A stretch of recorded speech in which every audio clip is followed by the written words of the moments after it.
부산집 믿음의 가족 여러분, 하나님의 은혜와 평강이 오늘도 여러분의 가정과 일터 가운데 함께 하시기를 소망합니다. 오늘 말씀은 창세기 45장 1절에서 15절입니다. 요셉이 시종하는 자들 앞에서 그 정을 억제하지 못하여 소리질러 모든 사람을 자기에게서 물러가라 하고 그 형제들에게 자기를 알리니 그때와 그와 함께한 다른 사람이 없었더라. 요셉이 큰 소리로 우니 애굽 사람에게 들리며 바로의 궁중에 들리더라. 요셉이 그 형들에게 이르되 나는 요셉이라. 내 아버지께서 아직 살아계시니까. 형들이 그 앞에서 놀라서 대답하지 못하더라. 요셉이 형들에게 이르되 내게로 가까이 오소서. 그들이 가까이 가니 이르되 나는 당신들의 아우 요셉이니 당신들이 애굽의 판자라. 당신들이 나를 이곳에 팔았다고 해서 근심하지 마소서. 한탄하지 마소서. 하나님이 생명을 구원하시려고 나를 당신들보다 먼저 보내셨나이다. 이 땅에 2년 동안 흉년이 들었으나 아직 5년은 밭갈이도 못하고 추수도 못할지라. 하나님이 큰 구원으로 당신들의 생명을 보존하고 당신들의 후손을 세상에 두시려고 나를 당신들보다 먼저 보내셨나니 그런즉 나를 이리로 보낸 이는 당신들이 아니요 하나님이시라.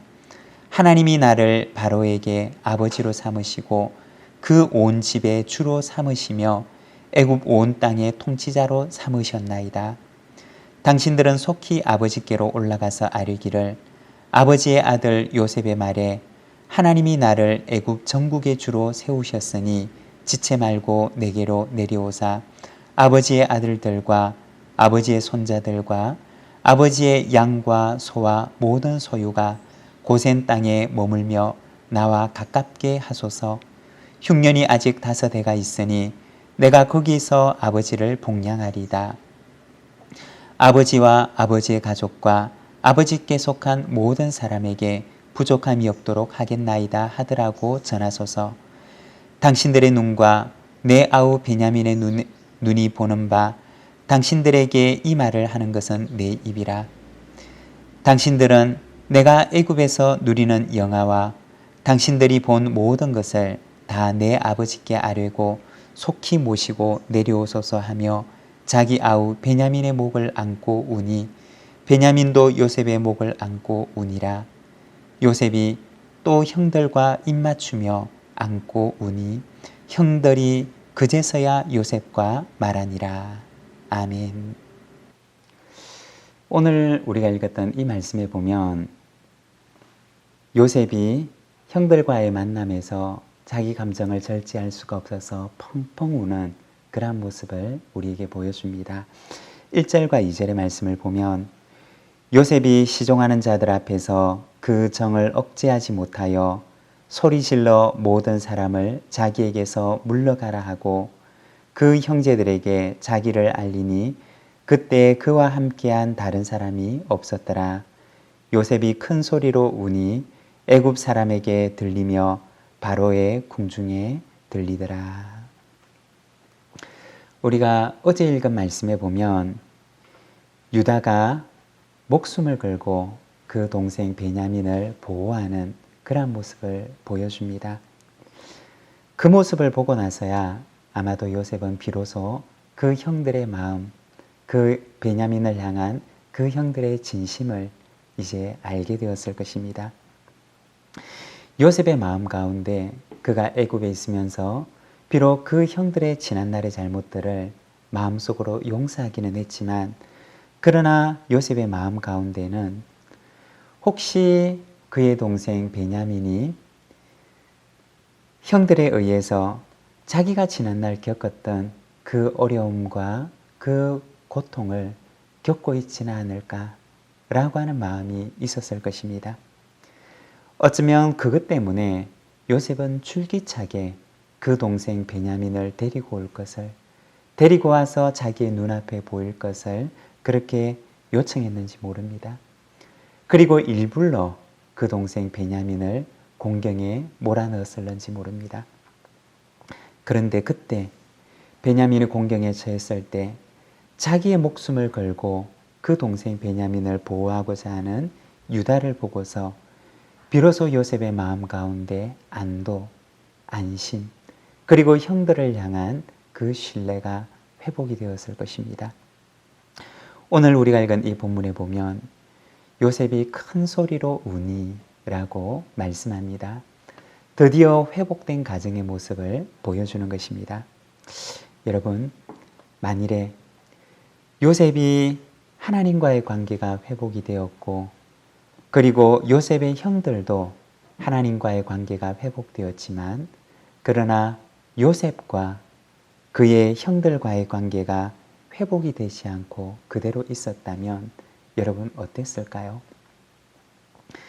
요셉은 형들의 잘못을 용서할 수가 없고, 그리고 요셉의 형들도 여전히 자기들이 예전에 요셉을 미워했던 것처럼 그 동생 베냐민을 향한 시기와 질투 속에 살아가고 있었다면 이 가정의 모습은 어떠한 모습이었을까요?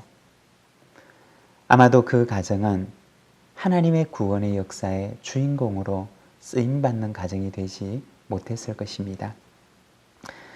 하나님과의 관계의 회복은 그들의 삶의 현장의 회복으로 이어졌던 것입니다. 요셉은 그 형들을 용서했고, 그리고 그 형들도 베냐민을 아끼고 사랑했던 것입니다. 하나님과의 관계의 회복이 그들의 삶의 현장의 회복으로 나타날 때 그들의 가정은 하나님 안에서 회복된 은혜를 누리게 됩니다. 하나님과의 관계의 회복은 우리의 삶의 현장, 그리고 이웃과의 관계의 회복으로 나타나게 됩니다. 이것이 바로 참된 회복인 것입니다. 요셉의 가정 가운데 이와 같은 회복의 역사가 일어나는 것처럼 저와 여러분의 삶 가운데도, 우리의 가정 가운데도 이와 같은 회복의 역사가 일어나게 되기를 소망합니다. 4절과 5절의 말씀입니다. 요셉이 형들에게 이르되 내게로 가까이 오소서. 그들이 가까이 가니 이르되 나는 당신들의 아우 요셉이니 당신들이 애굽의 판자라. 당신들이 나를 이곳에 팔았다고 해서 근심하지 마소서. 한탄하지 마소서. 하나님이 생명을 구원하시려고 나를 당신들보다 먼저 보내셨나이다. 요셉은 말하기를 나는 당신들이 애굽의 판자입니다. 하지만 그것으로 인해서 근심하거나 한탄하지 마십시오. 나를 이곳에 보내신 것은 당신들이 아니라 바로 하나님이십니다. 라고 고백합니다. 얼마나 위대한 고백인지 모릅니다. 그의 지난날의 그 가시 같은 고난의 세월을 자기를 인도하시는 하나님의 은혜의 손길로 발견하고 고백하는 것입니다. 이것이 바로 요셉의 영성이었습니다. 여러분, 영성은 무엇을 말하는 것입니까? 영성이라고 하는 것은 바로 하나님의 손길을 바라보는 것입니다. 자신의 삶 가운데 하나님의 손길을 날마다 느끼고 깨달으며, 그리고 그분과 함께 동행하며 살아가는 것, 그것이 바로 영성인 것입니다. 요셉은 그 고난의 세월 가운데서도 날마다 하나님의 은혜의 손길을 느끼며 살았습니다. 아무도 그 곁에 없는 그 외로운 시절 가운데서도 그는 그와 동행하시는 하나님의 손길, 하나님의 인도하심을 분명히 느끼며 살아갔습니다. 이것이 바로 요셉의 영성이었던 것입니다. 무엇이 요셉의 그 아픈 세월을 하나님의 은혜의 세월로 보게 하였는가? 그것은 바로 하나님의 손길을 바라보는 요셉의 영성이었습니다. 여러분, 우리의 인생을 돌아보십시오. 우리의 인생 가운데 하나님의 손길이 보이십니까? 내 인생이 사망의 음침한 골짜기를 다닐 때라도 나와 함께 하시는 목자 되신 하나님의 그 손길, 하나님의 그 동행이 보이십니까? 그 속에서 하나님의 동행을 볼 수가 있다면 우리가 걸어가는 이 길은 결코 외롭지도 두렵지도 않은 길일 것입니다. 오히려 그 길은 하나님의 은혜의 길이 될 것입니다. 다윗의 인생을 보게 되면 다윗의 그 인생은 외롭고 두려운 인생이었습니다. 그렇지만 그는 고백하기를 여호와는 나의 목자시니 나에게는 부족한 것이 없습니다. 라고 고백합니다. 그 외롭고 두려운 인생길 속에서 그는 날마다 목자 되신 하나님과 동행하였던 것입니다. 하나님은 오늘도 우리와 동행하고 계십니다. 우리의 인생의 길과 오늘도 함께 하고 계십니다. 하나님의 동행을 바라보는 자는 결코 외롭지도 두렵지도 않습니다. 오늘도 하나님과 동행하는 저와 여러분의 삶이 되기를 소망합니다.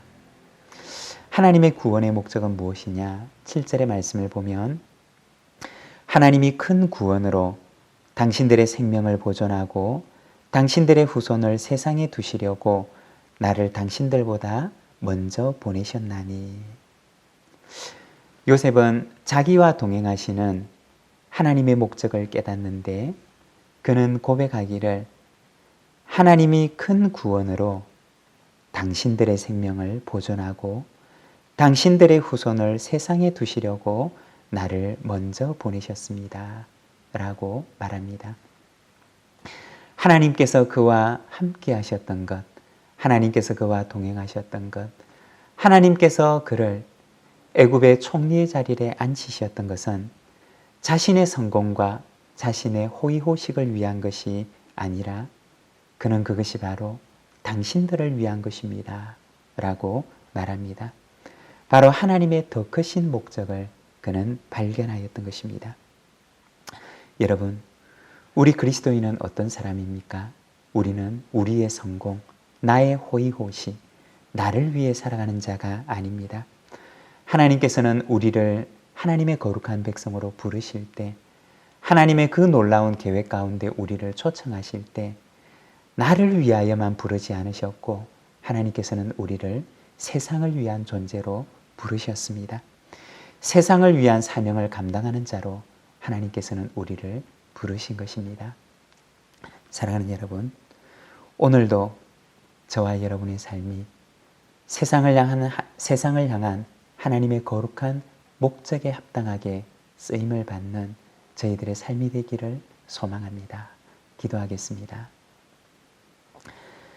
사랑의 하나님 아버지, 은혜를 감사합니다. 주님, 가시 같은 세월 가운데서도 그곳에서 함께 하시는 하나님의 동행을 느끼며 그곳에서도 우리의 인생을 인도하시는 목자 되신 하나님의 손길을 느끼며 살아갔던 그 요셉의 삶을 우리가 바라봅니다.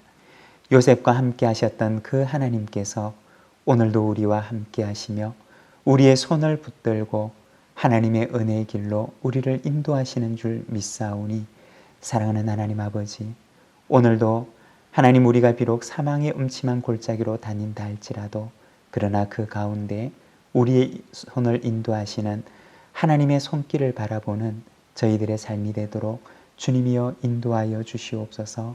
사랑하는 하나님 아버지, 참으로 요셉을 부르시되 온 세상의 백성들의 생명을 구원하시려고 그를 부르셨던 것처럼 하나님 아버지 우리를 부르시되 이 세상을 위하여 하나님께서 귀하게 쓰시려고 우리를 부르신 줄 믿사오니 아버지 하나님 우리를 부르신 하나님의 그 거룩한 부르심에 합당하게 쓰임을 받는 저희들의 삶이 되도록 인도하여 주시옵소서. 하나님 이 하루를 시작합니다. 하나님 붙들어 주셔서 하나님과 함께 동행하는 거룩하고 복된 하루가 되게 하옵소서. 우리 구주 예수 그리스도의 이름으로 기도드립니다. 아멘.